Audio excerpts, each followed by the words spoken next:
Filmate voorheen. Voorheen. Niet?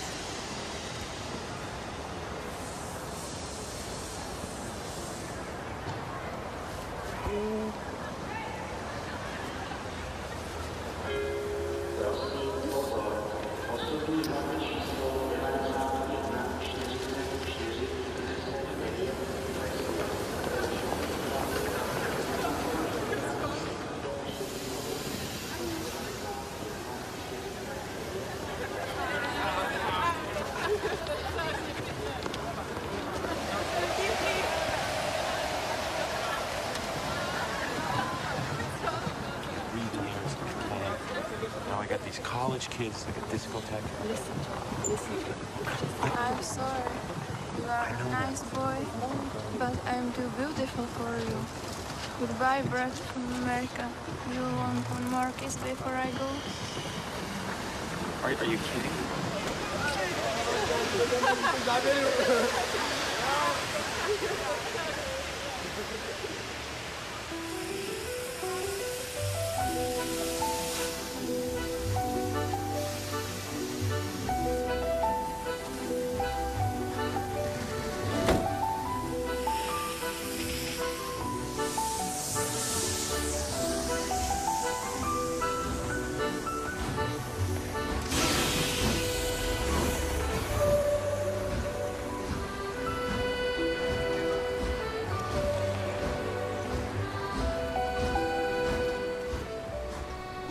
I'm here tonight to tell you about a father who loved his son and a son who loved his dad. The way this story is going to unfold for you is a little bit different because I want to bring it to now.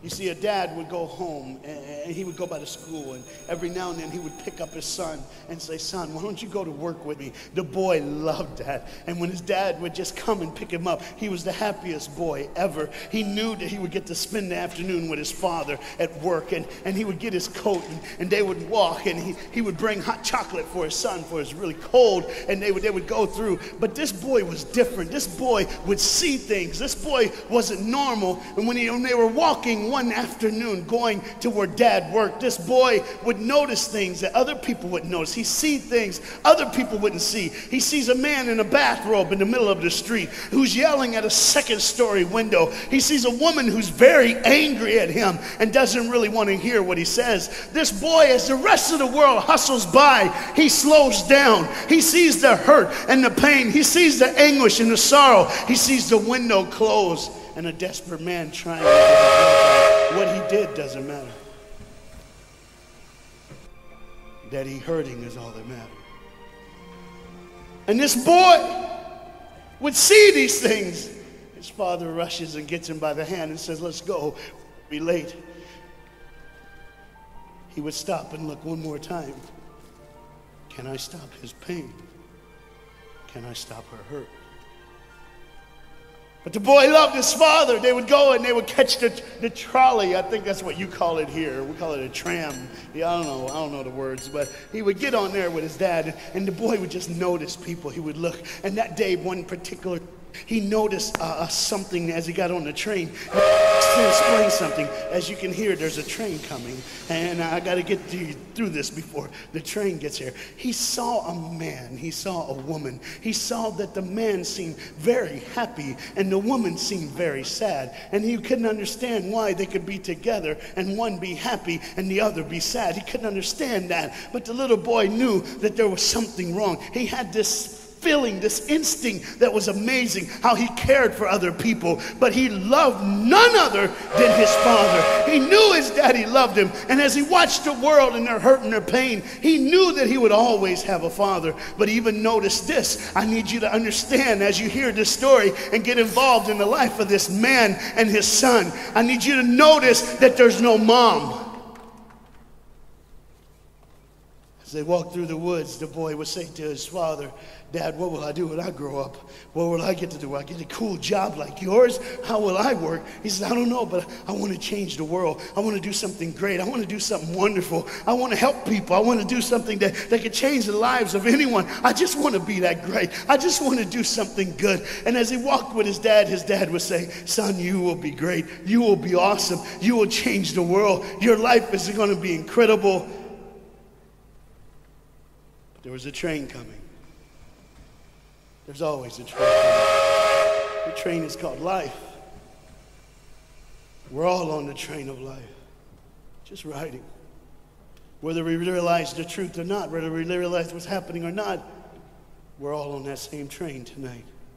Only God has saw it fit for us to be in the same room, in the same car, for such a time as this.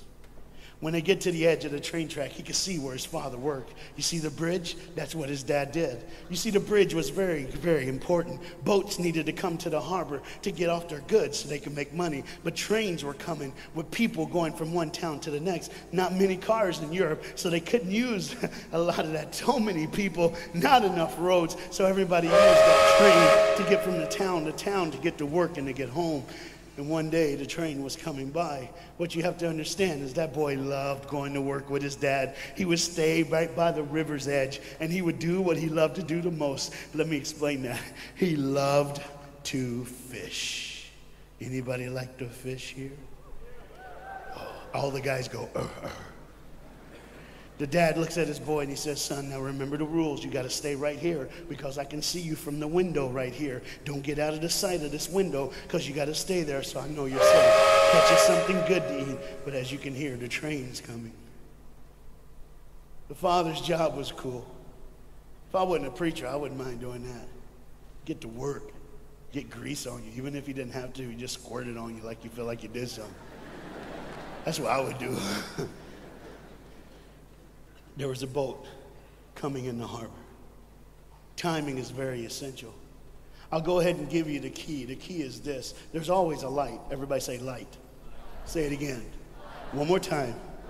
There's a light that the train conductor needs to see. If that light is green, he can go. If it's red, he must stop. You see, God has given us road signs in our life that we must read. Lines that tell us to go and lines that tell us to stop. Whether we read those and believe them or not is up to us. That's why some of you have fallen and you cannot get up. But tonight, that's why I'm here. The boat needed to come through, so he called, and the man said, okay, I got time. It's a long time before the train should come. So he pulls the lever, as you just saw, and the big, huge steel bridge, the gears started turning. They started cranking the steam. All of a sudden, gears are moving, and that big, huge bridge is just starting to go up. As it rises higher and higher, he has to watch and make sure everything's set, everything's good, everything's fine. As he looks out the window, he could see everything, but the dad, being a good dad, keeps one eye on his work, but the other eye on his baby. One eye on the world, but the other eye on his children. You think God doesn't know where you are? He keeps one eye on his world and one eye on his child. No matter what you've done or where you've been, it's one eye on the world, but the other eye's on you. He's watched you and he's kept you. Even though your train is coming down the track, he understands that. And even though sometimes, I don't want to get ahead of myself. See the red light? He didn't see it. So many times we don't see the red light. See, to just say the train was early. The boy can hear and see the steam. And he looks and says, Daddy, the train. Daddy, the train's early. Daddy, you got a daddy. Hey, Daddy, the train. Daddy, the train's coming. But the dad was looking at the gears, making sure he had enough oil, making sure there was enough steam to get the bridge back down for the train. And the boy knew one thing. Now listen, the boy knew that his dad one time showed him where the trigger was. It was a red lever. If he pulls it, the train bridge would collapse down fast and the train would be able to come across. All the boy knew was there were people on that train. There were people that needed to be saved. There were people that had, some of them just with their friends having a good time, like everything's fine. They did not know that the bridge was up. They did not know what was coming. They're just living their life like you and me, just going down the road, just being our own thing, doing our own thing. And the dad all of a sudden hears the train coming. He looks and then he says, oh, my son. He looks out and his boy's gone. He's like, oh my God, where's my son? Where's my son? He got to figure out. He looks back just in time to see his son trying to save the day.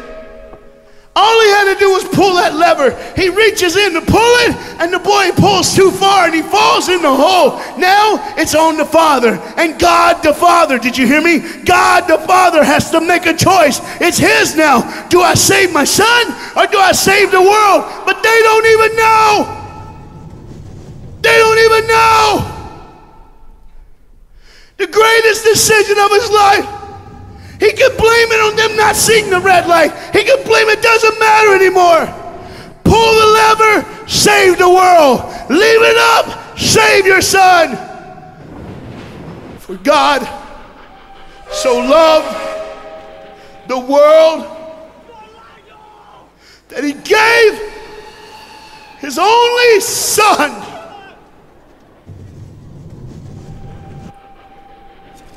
Whosoever believes in him will not perish. 3, 2, 1. It's over. And they didn't even know. They never would know. They didn't even know. The train goes by. It's fine. Everything's cool. The bridge is down. Just like always. It's always going to be down. Are you hearing me tonight? He gave his only son. For God so loved the world that he gave. And you know what's amazing? I wonder what God did right when his son died on that cross. When he breathed his last breath. When he took that breath and he breathed and it was over. Here's what the Father would have looked like. They didn't even know, just trying to think of their life. Just trying to figure out what they're going to do next. Just thinking about the person they're going to see, the people they're going to hang out with. Just trying to be, just loving, caring. Doesn't matter if you're blind. Doesn't matter if you're putting on a little more makeup, trying to look pretty for somebody, or just wearing another mask. It doesn't matter. God gave his son for you. What will I do when I grow up? Where will I go when I grow up? What can I change? And there was a girl in the bathroom on the train, liquefying her heroin to shoot up one more time. He died for her. He died for her. But in one moment, are you listening? In one moment, as the Bible says, everybody gets a chance. In one moment to see the look of the Father when he knows when you realize what he did for you, when you realize the sacrifice, when you realize he let his son die so that you can live, when you realize what he did, no matter what you're doing, no matter where you're at in this life, no matter what you're a part of, you gotta stop. You gotta stop. Even if it's for 1 second, and think, my God, he did it for me. He did it for me. And I pray to God you drop what you're doing. Drop what you're doing. With all the pain and the hurt and the sorrow in the world, he did it for you. That's why you're so quiet. You see, the train's coming. The train's coming. Everybody has things, you have ways of I don't want to do that. I don't want to, but why do I keep doing it? Even Paul said, why do I do? My flesh tells me, and I do what I know is wrong, and I don't do what I know is right. You got to understand tonight, the fight is on, and we can win. We become more than conquerors through Jesus Christ. And I'm not preaching just for me, I'm preaching on behalf of you. But what you got to understand is, there had to be a moment in those 3 days when Jesus died on a Friday and rose again on a Sunday. There had to be this moment. Go ahead, look at the screen. When it was just God and his baby and his son.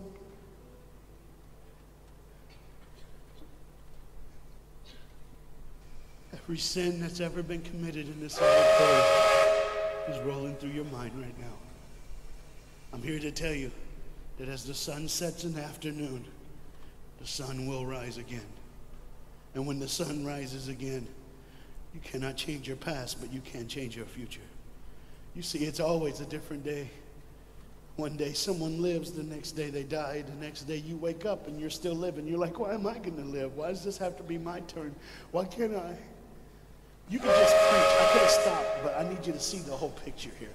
You see, because when God the Father gave his only son, when Jesus Christ breathed his last breath and he died, he did it in a way that you can never ever say, you don't know me, you don't understand me, God don't understand my pain, God don't understand my sorrow. You see, that's the very train that boy was on. That's the very train that he was on. And as this dad remembers, look real close. You see the pictures of the people? Bam, there they are. But there's somebody added in the picture, isn't it? Bam, there they are. Do you see who's added in it? In every face of every person, Jesus is in their life. Why? Because when you're the greatest sacrifice, you always end up in everyone's life. No matter where they are, who they are, he did it so that you can say he was there all the time,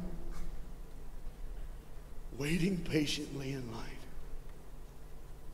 Jesus Christ was there all the time. And the train keeps going. The train keeps coming. Train keeps moving. People keep living and people keep dying. And God the Father just watches it all. One eye on the world, the other eye on you. Some of you are starting to figure it out. You're like, what is he looking for? Just one girl. Because see, the whole horrible day, God only had his eyes on one person. And it was just a day on the street corner. When he walked by,